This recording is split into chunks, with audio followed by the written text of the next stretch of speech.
नमस्कार। आज मैं फिर आपके सामने उसी दौर की एक और घटना लेकर आया हूँ। उस दौर से मेरा मतलब, जैसा मैं बराबर आपको बताता आ रहा हूँ, उस ज़माने में जब मोबाइल फ़ोन नहीं थे, इंटरनेट नहीं थे, पब्लिक के पास भी नहीं थे, पुलिस के पास भी नहीं थे, पुलिस के पास कोई आधुनिक संसाधन नहीं था। विवेचना की वही पुरानी घिसी-पिटी परंपरा थी। गवाहों के बयान के आधार पर कन्विक्शन हुआ करते थे। गवाह सही हैं या गलत हैं, इनमें फ़र्क करना बहुत मुश्किल था। जो ज़्यादा बड़ा, ज़्यादा दबंग, ज़्यादा पावरफुल होते थे, वो गवाह मैनेज करते थे। ये उस ज़माने की ही घटना है। अपराध और अपराधी दोनों सिर पर चढ़कर बोलते थे। आज की घटना की तारीख है 4 मार्च 1997। घटना स्थल है कालका मेल। कालका पंजाब से और आगे कलकत्ता तक संभवतः जाती थी, लेकिन उस जमाने की सबसे मशहूर ट्रेनों में एक थी। कालका मेल और राजधानी, इन दोनों में यात्रा करना, या इन दोनों गाड़ियों का इतना नाम था कि स्टेशंस पे जब गाड़ी खड़ी होती थी तो लोग पूछते थे कि भाई ये क्यों खड़ी है, तो ये बताया जाता था दूसरी पैसेंजर ट्रेन्स में कि साहब कालका को पास कराना है, राजधानी को पास कराना है। यानी वो प्रियोरिटी की ट्रेन्स थीं। बाकी दूसरी गाड़ियाँ खड़ी करके इन गाड़ियों को आगे जाने का रास्ता दिया जाता था। इतनी वीआईपी ट्रेन हुआ करती थी।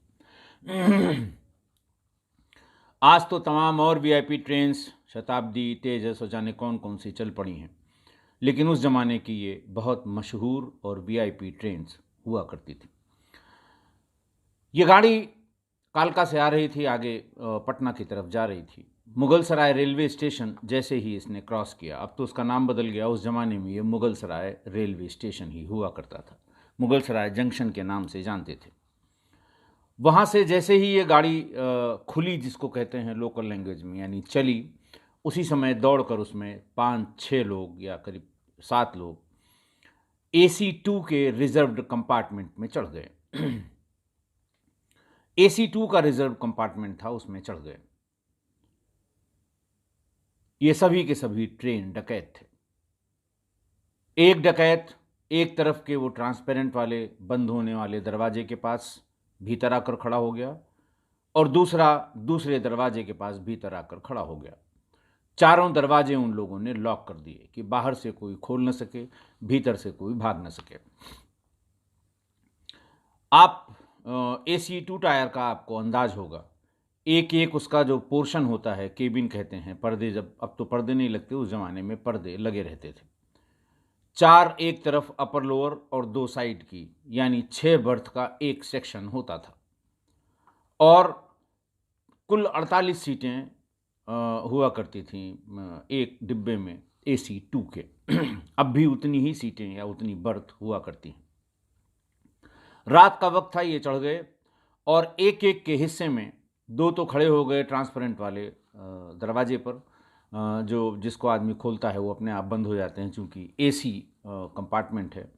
हवा गर्म बाहर की भीतर ना आए, भीतर की ठंडी बाहर न जाए, इसलिए ऐसी व्यवस्था ज़माने से ऐसी वातानुकूलित डिब्बों में की गई है। तो एक डकैत के हिस्से में 2-2 सेक्शन आए, यानी 6-6 बर्थ के 2 सेक्शन। 4 बर्थ मेन और 2 साइड की एक सेक्शन हुआ, और फिर अगली 4 बर्थ और 2 साइड की ये दूसरा, ये 2 सेक्शन, एक इनके बीच में एक डकैत खड़ा हो गया। इस तरह से बाकी जो 8 सेक्शन हैं उनमें 4 डकैत खड़े हो गए। दरवाजे पे खड़े डकैतों ने आवाज़ लगाई, उनका निशाना या उनके हाथ में तमंचे थे, और वो एक तरफ से एक तरफ तक साइड वाली बर्थ के हर आदमी की हरकत देख सकते थे। उन्होंने ज़ोर से आवाज़ लगाई कि जो जहाँ है वैसे ही रहे, लेटा है तो लेटा रहे, बैठा है तो बैठा रहे। किसी ने हिलने की कोशिश की, कोई हरकत करने की कोशिश की, बिना पूछे गोली मार दूंगा। कमोबेश यही बात वो जो बीच बीच में खड़े हुए थे उन्होंने भी की। जाते ही इस तरह की धमकी दी, और धमकी देने के बाद फिर सबके जेवर, घड़ी, पर्स ये मांगना या निकालना शुरू कर दिया।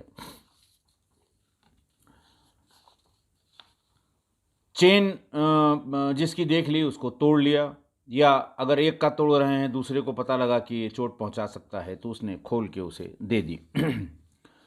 महिलाओं के सारे जेवर उतरवाने लगे। जिस महिला को जैसे कान के कुंडे होते हैं कान के, बाले होते हैं कान की, तो उसके पेंच खोलने में अगर जरा सी भी देर हो गई तो उसको खींच लिया, कान उनके लहू लुहान हो गए। अगर कान के कुंडल, नाक की बाली या नाक की जो नाक में जो ऑर्नामेंट होता है वो दिखाई दे रहे हैं और मंगलसूत्र या चेन नहीं दिखाई देते, नहीं दिखाई दिए, तो उनकी समझ में आ गया कि इन्होंने उतार के कहीं रख दिया है। अगर ऐसी महिला ऊपर है तो उसको तुरंत नीचे आने को कह देते थे और कहते थे तुमने कहीं छिपा रखा है। अगर फिर भी उसने नहीं बताया तो उसके अंतः वस्त्रों में हाथ डालकर उस चेन को ढूंढने की कोशिश कर रहे थे। इतनी इस कदर उन्होंने बदतमीजी शुरू की महिला यात्रियों से। अगर किसी एकाध के पास अंतः वस्त्रों के भीतर छिपी हुई कोई चेन मिल गई तो उसके अंतः वस्त्र फाड़ दे रहे थे। ये काम बहुत तेजी से कर रहे थे वो। उनके पास कोई झोला नहीं था और उस जमाने में ये बैकपैक या रैकसैक जो पिट्ठू झोले जिनको कहते हैं वो बिल्कुल नहीं चलते थे। ये तो अभी पिछले 10 सालों 15 सालों की देन है। लोग यात्रा करते समय या तो चमड़े की अटैची या फिर सिले सिलाए जो बैग आते हैं रेडीमेड, उस तरह के बैग लेकर उनमें सामान लेकर चलते थे। चूंकि बड़ी दूरी की ट्रेन थी, लंबी दूरी की यात्री ही इस तरह की ट्रेनों में रिजर्वेशन कराकर चलते थे। 2-3 यात्रियों के इस तरह के बैग सामान नीचे फर्श पर फेंक कर खाली करा लिए और जो पर्स, जो चेन, कुंडल, मंगलसूत्र, घड़ी, पर्स, कहीं कहीं तो पैसा उसमें से निकाला, कहीं कहीं पूरा पर्स ही उन्होंने उस झोले में रख लिया। एक एक डकैत के जिम में 12-12 बर्थ यानी 12-12 लोग आ रहे थे। 5-7 मिनट में फर्स्ट राउंड का काम उन्होंने पूरा कर लिया। सेकेंड राउंड में उन्हें जिन जिन लोगों के साथ महिलाएं थीं, महिलाओं की अटैचियां या जो भी लेदर के केस थे, ज़्यादातर के पास उस समय ये मोल्डेड प्लास्टिक के सूटकेस नहीं चलते थे। उस ज़माने में यही लेदर वाले सामान या कहीं कहीं टिन वाले जो बक्से होते थे कलर्ड, वो चला करते थे। तो उनके बैग और उनके बॉक्स खुलवाने शुरू किए सेकेंड राउंड में। और ऐसा नहीं कि खुलवा के और देखते थे ये दिखाओ वो दिखाओ, पूरा का पूरा सामान फर्श पर, और उसमें अगर उनको कहीं पैसा या जेवर दिखाई पड़ा वो अपने बैग में उन्होंने रख लिया। पूरे डिब्बे में सारे बॉक्सेस, सारे बैग्स के सारे सामान उलट दिए उन्होंने। पूरे डिब्बे में खाली सामान सामान ही दिखाई दे रहा था। सबके पास 2-2 झोले हो गए थे। लटकाने वाले बैग उन्होंने प्रेफर किए थे। अगर वो भर गए हैं तो उन्होंने जो चमड़े की एक आध अटैची उनको मिली उसमें सामान भर के, और करीब 20 मिनट इस पूरी प्रोसेस में उनको लगा। 20 मिनट में ही मुगल सराय से पटना की तरफ जो ये जा रही थी ट्रेन, सकलडीहा का पश्चिमी आउटर आ गया। वहाँ पर डकैतों ने चेन खींच ली। चेन खींच के वहाँ पर उतर गए। उतरते समय उन्होंने ज़ोर ज़ोर से धमकी दी कि खबरदार, अगर किसी ने चेन खींची तो हम बगल वाले डिब्बे में जा रहे हैं, मुझे पूरी ट्रेन आज लूटनी है। अगर किसी ने चेन खींची तो हम वापस आएंगे और उसे गोली मार देंगे, हमें पता लग जाएगा किसने चेन खींची है। लोग दहशत में आ गए। फर्स्ट राउंड में ही जिस किसी ने हल्का सा विरोध किया उसको तमंचे के बट से सिर पे मार दिया। महिलाओं को भी मारने में कोई गुरेज नहीं की उन्होंने। और जो अविवाहित कम उम्र की बच्चियां थीं, लड़कियां थीं, उनके साथ अकल्पनीय दुर्व्यवहार किया उन सब ने। ये सब 15-20 मिनट में करके जब एक बार उनके कब्जे में सभी लोग आ गए तो नेक्स्ट राउंड की यानी संदूक और सामान की तलाशी लेने के बाद 20 मिनट बाद चेन पुलिंग करके सकलडीहा रेलवे स्टेशन के पश्चिमी केबिन पर, वहाँ पर ये उतर गए। वहाँ से उतर के तुरंत बगल वाले डिब्बे में जो AC 3 टायर का डिब्बा था उसमें चढ़ गए। वहां उन्होंने लूटपाट शुरू कर दी। बीच के किसी सेक्शन में, क्योंकि उसमें तो 8-8 बर्थ होती हैं, 3-3 एक तरफ और 2 सामने की, 8-8 बर्थ होती हैं, तो 8 बर्थों मतलब, और 2-2 सेक्शन पर एक एक आदमी लगा था। बीच के किसी सेक्शन में महिला से उसने बदतमीजी शुरू की। उसके अंतः वस्त्रों में चेन को ढूंढने के लिए हाथ डाल दिया। वहां पर बैठे दिल्ली पुलिस के एक सब इंस्पेक्टर जिनकी उम्र 50 साल थी, नाम था अभय कुमार। कहीं कहीं अभय कुमार, किसी किसी पेपर कटिंग में, किसी किसी में अमर कुमार लिखा हुआ है। लेकिन मैं मान के चलता हूं उनका नाम अभय कुमार था। जैसे ही उसने उस महिला के अंतःवस्त्रों में हाथ डाला, अभय कुमार ने जोर से उसका प्रतिकार किया। उनका खबरदार, कोई बेइज्जती नहीं करोगे, तुमको जो वो मांग रही वो दे रहे हैं, खबरदार अगर इस तरह की हरकत की। चूंकि उन्होंने ये बात बहुत ऊंची आवाज में की तो अगल बगल के सेक्शन में खड़े 2 डकैत भी वहां पर आ गए और तीनों मिलके उन इंस्पेक्टर अभय कुमार की तरफ झपटे। इंस्पेक्टर ने फौरन अपनी सर्विस पिस्टल निकाली और तीनों को एम करके गोली मार दी। एक के गोली सिर पे लगी, वहीं ढेर हो गया। 2 को और गोली लगी और वहां से वो भागे। बाहर की तरफ जाने के लिए भगदड़ मच गई। ये देखने के लिए और कितने बदमाश हैं, अभय कुमार बाहर गैलरी की तरफ आ गए, लेकिन भागते समय 2 बदमाशों ने उन पर गोलियां दाग दी और वो भी मौके पर गिर पड़े। वहीं उनकी मृत्यु भी हो गई।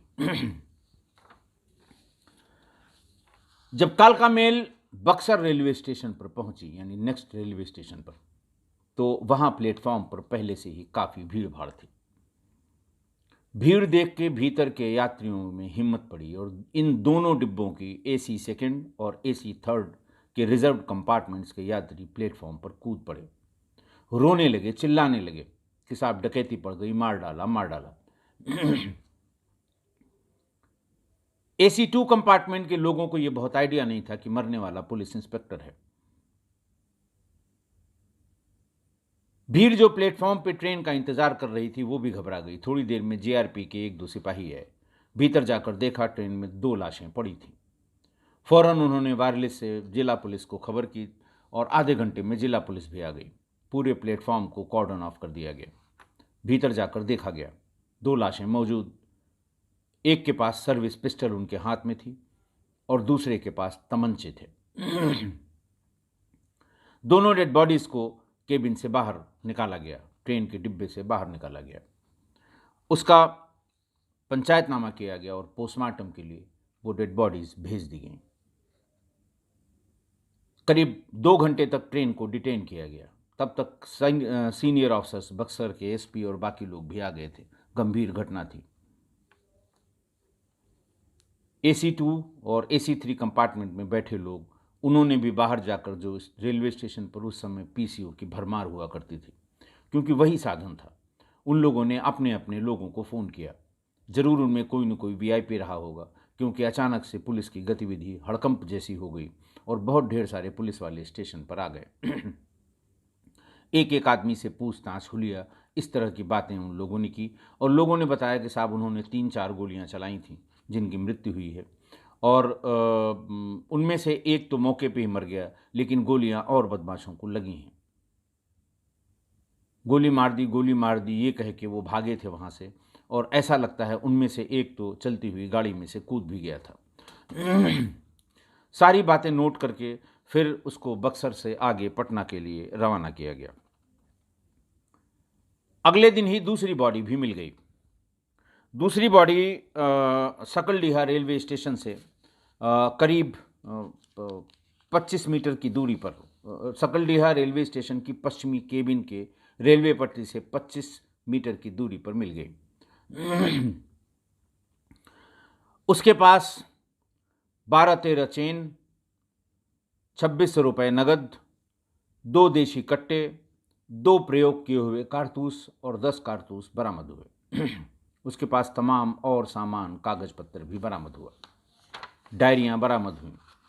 पुलिस ने तफ्तीश आगे शुरू की।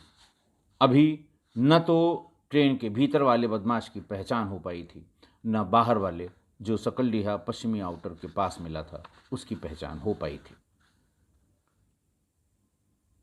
जो इनके पास सामान मिला, टिकट मिले, डायरी मिले, कुछ रसीदें मिली, उनसे ये पता लगा कि 2 मार्च को ही ये सेकेंड क्लास के टिकट पर, टिकट नंबर 60, 43, 63 और 25, पहले आपको ध्यान हो कार्डबोर्ड के छोटे छोटे टिकट हुआ करते थे।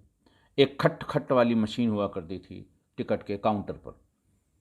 जो टिकट देने वाला है, जो काउंटर पर बैठा हुआ है, वो उसको उसके सॉकेट में जोर से खट से आवाज़ करता था और उसमें वो डेट छप के आ जाती थी। और उसके ऊपर काले रंग से टिकट का नंबर भी लिखा होता था। उस ज़माने में क्राइम की इन्वेस्टिगेशन में टिकट पर छपे ये नंबर बहुत काम आते थे।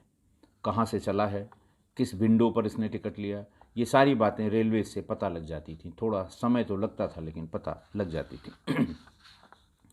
तो ये पता लगा कि ये पटना से मुगल सराय रात में किसी ट्रेन से आए और मुगल सराय के अलग अलग एक होटल में अलग अलग नामों से 3 कमरों में रुके।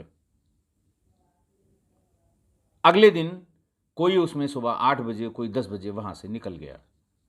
इन्होंने चेकआउट कर दिया वो होटल जो इन्होंने मुगल सराय में लिया था। फिर वहाँ से इनके पास बस का एक टिकट मिला जो मुगल सराय से विंध्याचल का था। ऐसा लगता है ये लोग वहाँ सब गए, वहाँ इन्होंने विंध्यवासिनी माँ के दर्शन किए।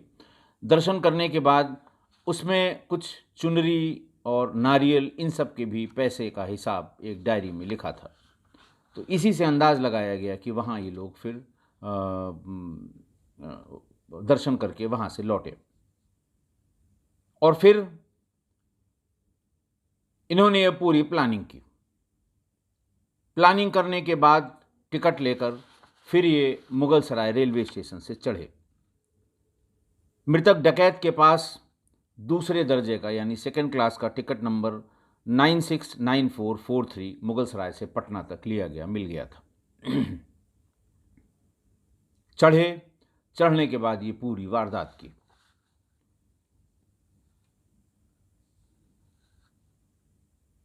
मुठभेड़ में जो इंस्पेक्टर मारे गए उनका आई कार्ड उनके पास था, उससे दिल्ली पुलिस को खबर की गई। उनके परिवार को, बिहार के रहने वाले थे, संभवतः पटना के आसपास के कहीं के, उनके परिजन भी आ गए। हालांकि अगले दिन के अखबारों में उनकी बहादुरी के तमाम चर्चे लिखे हुए थे कि कितने बहादुर थे और अपनी जान की परवाह किए बिना ही उन्होंने बाकी ट्रेन को लूटने से बचा लिया था। क्योंकि बक्सर रेलवे स्टेशन तक अगर वो जिस लिहाज से 20-20 मिनट में, 25 मिनट में एक डिब्बा लूट रहे थे, ये सारे रिजर्व्ड एसी कंपार्टमेंट कम से कम 5 ये बक्सर पहुंचने से पहले तक लूट चुके होते। जाने किस किस के साथ क्या क्या किया होता।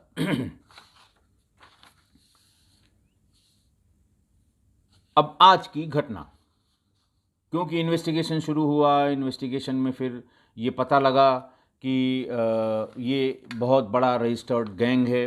इनके जो गैंग लीडर हैं 2, वो पहले ही पकड़े जा चुके हैं, जेल के भीतर बंद हैं और इनकी शिनाख्त भी बाद में हो गई।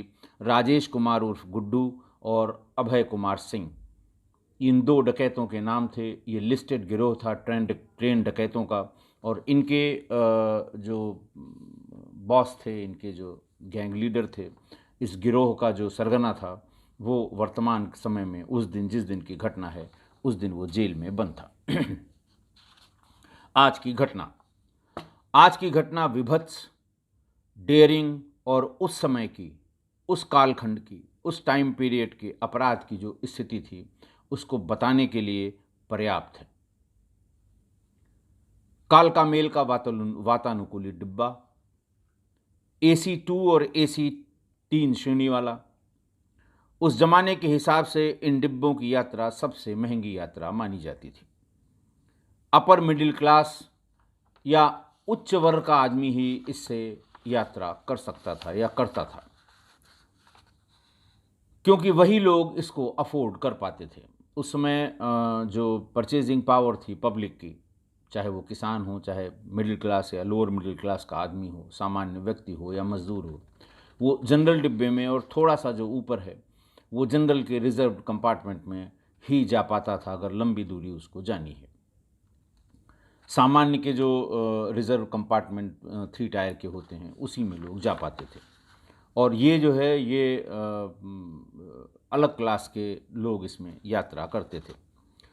और लंबी दूरी की ट्रेनों में इस क्लास के लोग जब जाते थे तो इनके पास ज़्यादा पैसे की संभावना डकैतों को आकर्षित करती थी। दूसरा आकर्षण डकैतों का या दूसरा टारगेट इसलिए भी था कि ये लोग चूँकि हायर मिडिल क्लास के या थोड़े उच्च वर्ग के होते थे, पढ़े लिखे भी होते थे, तो उनसे प्रतिरोध की क्षमता, अपोज करने की क्षमता की संभावना बहुत कम हुआ करती थी। ये उनका एक्सपीरियंस था, क्योंकि वो ट्रेन डकैत अलग अलग ट्रेनों में डकैती करते रहे हैं। मैंने बताया उनका एक पंजीकृत गैंग भी था। सबसे कम प्रतिरोध वाली, सबसे कम मेहनत वाली और सबसे ज़्यादा माल मिलने वाली ट्रेनों के इस तरह के डिब्बे हुआ करते थे। ऐसा जो गैंग्स के चार्ट हम लोगों के पास और गैंग्स के डिस्क्रिप्शन थे, उसमें इस बात का उल्लेख किया गया था। डकैत कितने बेखौफ थे इसका अंदाज़ा आपको लग ही गया होगा कि हिम्मत देखिए, AC2 लूटने के बाद चेन खींच कर उतरना और बगल के डिब्बे AC3 में चढ़ जाना। ऐसा लगता था ना उन्हें कानून का डर है, न पुलिस का डर है, किसी का डर नहीं है, कोई भय नहीं है। कोई मोबाइल नहीं था कि लोग बाहर से कम्युनिकेट कर पाते, कम्युनिकेशन का कोई साधन नहीं था। ट्रेन के बाकी डिब्बों के यात्रियों या पुलिस को खबर तभी लगी जब मुगलसराय से शुरू हुई ये घटना पुलिस की गोली या इंस्पेक्टर की गोली से मरने वाले लोगों के बाद भी किसी को पता नहीं लगी, और जब बक्सर रेलवे स्टेशन पर गाड़ी पहुंची तब लोगों को पता लगा कि ऐसी घटना इसी ट्रेन में हुई भी है। कम्युनिकेशन की खराब हालत या कम्युनिकेशन में मोबाइल का न होने का परिणाम ये था उस कालखंड में, उस दौर में, उस जमाने में। 24 साल पहले हुई इस घटना में जो लोग इसका शिकार हुए होंगे वो ताजिंदगी इस घटना को भूल नहीं पाएंगे, कभी नहीं भूल सकते। जब भी वो ट्रेन देखते होंगे या कभी स्टेशन पर जाते होंगे, उनके दिमाग में वो घटना, वो मंजर एकदम आंखों के सामने तैर जाता होगा। आप उन महिलाओं और लड़कियों के बारे में सोचिए जो उस घटना की शिकार हुई होंगी, कि सालों साल उनको ट्रेन देख के डर लगने लगता होगा, उनकी हिम्मत नहीं पड़ती होगी दोबारा किसी ट्रेन में यात्रा करने की। क्योंकि वो दौर था कि अगर महिलाएं या लड़कियां, खासकर अविवाहित लड़कियां, ये जिक्र कर दें कि हम उसी डिब्बे में थे जिसमें ट्रेन डकैती पड़ी थी, तो उनकी शादी होनी मुश्किल हो जाती थी।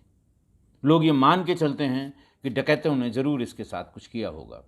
ये ऐसा ख़राब दौर था उस ज़माने का।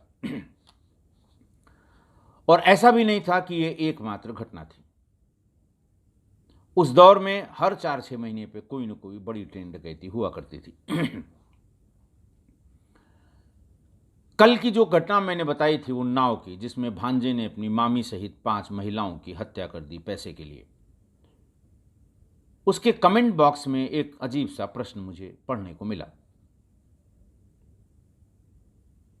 उसमें यह कहा गया है, आप भी देख लीजिएगा, कि साहब घटना तो उन्नाव की थी, आपसे क्या मतलब, और इस घटना में आपका क्या रोल था।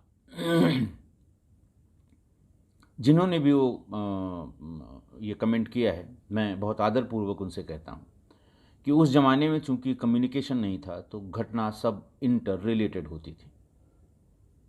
बगल का ज़िला था, 25 किलोमीटर दूर था, डकैतों ने वहाँ ये घटना की थी, ऐसा शुरू में माना गया। डकैत चल के हमारे यहाँ जो सबसे पास का थाना है बंथरा, वहाँ भी डकैती डाल सकते थे, हमें उसे प्रिवेंट करना था। अगर दूसरे दिन बंथरा में कहीं इसी तरह की डकैती पड़ जाती तो लोग जीने न देते। अखबार वाले बिल्कुल चीथड़े कर देते पुलिस के कि कल वहाँ घटना थी, पुलिस ने क्या किया, क्यों नहीं पुलिस ने चेकिंग की, क्यों नहीं रात का पहरा लगाया गया, क्यों नहीं धरपकड़ की गई, पुलिस की लापरवाही में फिर इतनी जानें चली गईं। तो उस दौर में अगल बगल के ज़िलों में, दूर ज़िलों में भी अगर इस तरह की कोई घटना होती थी जिसका कोई न कोई प्रभाव या दुष्प्रभाव लखनऊ पर पड़ सकता था, तो उसमें सब लोग इन्वॉल्व होते थे।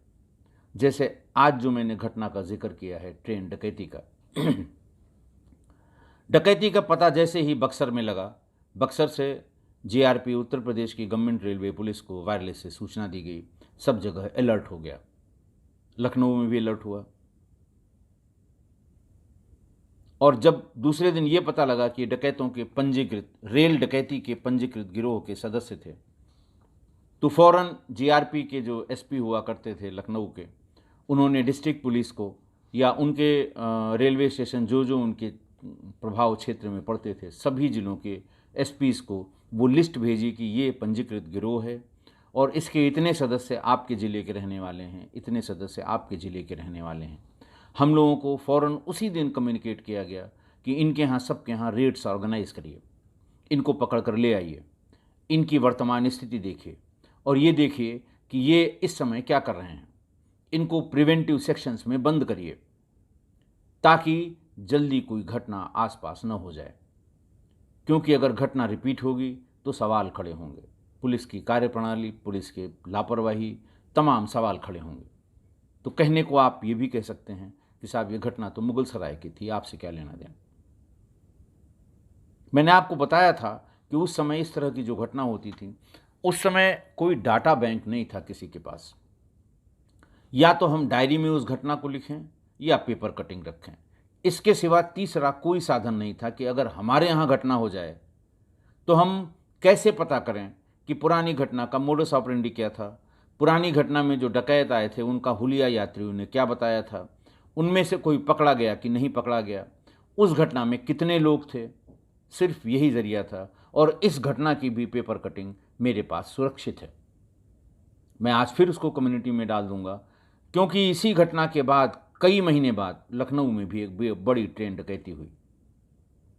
एक यात्री गाड़ी मोहनलालगंज से क्रॉस हो रही थी। मोहनलालगंज से लखनऊ जंक्शन यानी चारबाग जंक्शन पहुंचने के पहले 2 डिब्बों में ट्रेन डकैती हो गई थी और तब फौरन एक टीम भेज के मुगलसराय, एक टीम भेज के सकलडीहा और एक टीम भेज के बक्सर उनकी घटना का पूरी डिटेल ली गई थी, क्योंकि हम लोगों के पास तो घटना की उतनी डिटेल थी जो या तो वायरलेस से जेआरपी ने कम्युनिकेट की थी या फिर अखबारों में निकली थी।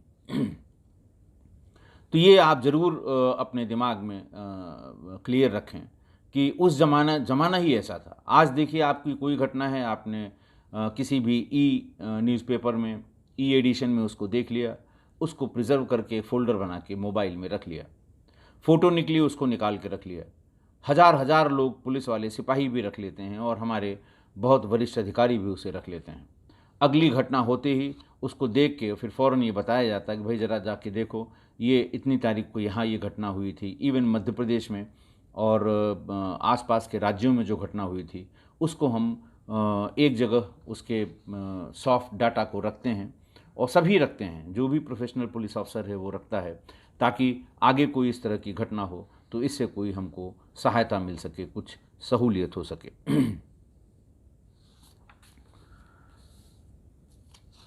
मोबाइल फ़ोन आने के बाद जैसे 97-98 में उत्तर प्रदेश पूर्वी में आ गया, थोड़ा आगे पीछे मध्य प्रदेश में आया, तो जब धीरे धीरे मोबाइल आने लगे, लेकिन शुरू में इतने महंगे थे कि 2000-2001 तक ये सामान्य आदमी की पहुंच के बाहर था।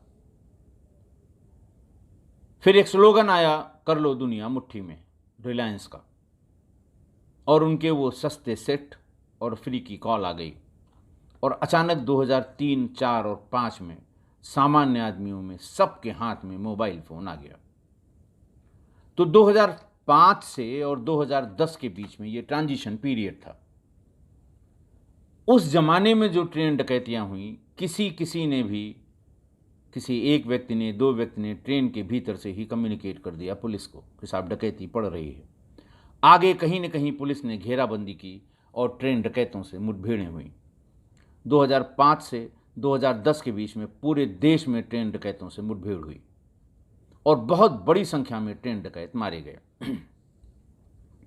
उसके बाद ये घटनाएं बहुत कम हो गई हैं। रेयरेस्ट ऑफ रेयर केसेस में, बहुत रिमोट, कहीं किसी यात्री गाड़ी के एक आध डिब्बे में 1-2 बदमाश किसी का 100 रुपये, 200 रुपये, 400 रुपये ले लें तो ले लें, और जहाँ स्टेशन की दूरी ज़्यादा हो, ज़िले के पुलिस की दूरी ज़्यादा हो, 10 मिनट में अपना लूट के चल दें तो हो जाए। लेकिन इस तरह की डेयरिंग डकैती राजधानी में, कालका में, शताब्दी तो बाद में आई है, और तमाम फरक्का में, तिनसुकिया चलती थी उस ज़माने में, जो पुरानी गाड़ियाँ थीं, और पुरानी गाड़ियों में बहुत डकैतियाँ हुआ करती थीं। ये डकैतियाँ अब बंद हो गई, एकदम बंद तो नहीं हो गई लेकिन बहुत कम हो गई, बहुत कम सुनाई देती हैं।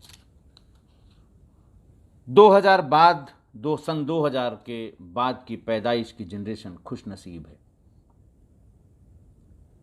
कि वो मोबाइल और इंटरनेट के दौर की पैदाइश है उनकी, और इस तरह की घटनाएं वो सिर्फ किस्से कहानियों में सुनते हैं। लेकिन फिर भी सतर्कता की ज़रूरत है।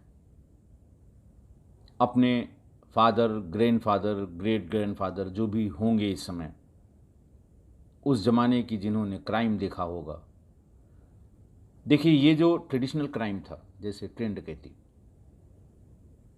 बड़ी चोरियां शटर तोड़ के 15-15 दुकानों की सबसे सेफ मार्केट में ज्वेलरी की 10 दुकानों के ताले टूट गए, घड़ियों के 20 दुकानों के ताले टूट गए, समेट के ले गए। इन सब को पंजीकृत गैंग इनका बनाया गया था, और इन सब के पेटेंट वकील हुआ करते थे हर जगह। अगर आप उसको ढूंढ ढांड के पकड़ के ले आएंगे, वो वकील, उस ज़माने में जो क्रिमिनल लॉयर्स थे वो बड़े फेमस होते थे, क्योंकि वो जो दांव पेंच था, गवाह खड़ा करना, गवाह के गवाही दिलवाना, झूठे गवाह खड़ा कर देना, झूठी जमानत डलवा देना, ये सब अदालत के भीतर गवाहों और दलालों के बीच का जो काम था, ये उस ज़माने के क्रिमिनल लॉयर्स किया करते थे।